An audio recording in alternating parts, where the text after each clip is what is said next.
আজকে আমার মা জামাই ষষ্ঠীর জন্য কি কি রান্না করেছে চলো তোমাদের দেখাই।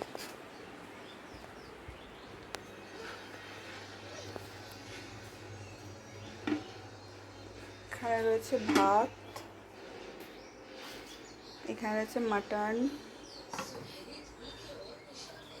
এখানে কি একটা রয়েছে, এখানে রয়েছে মাছের মাথা দিয়ে ডাল, এখানে রয়েছে ডিম ভাজা, এই পড়িস না। এখানে রয়েছে মাছের ডিম ভাজা,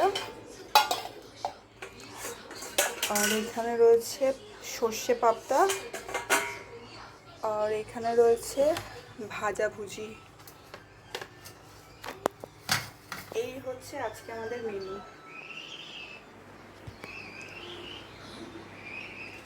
আর এই যে জামাই ষষ্ঠীর আগেই এখানে এসে হাজির। আমার কুরকুরোটা দিয়ে ইমাস খেয়ে ফেলে কি ঠিক আছে। আজকে কি গরম, দেখো কি রোদ্দুর।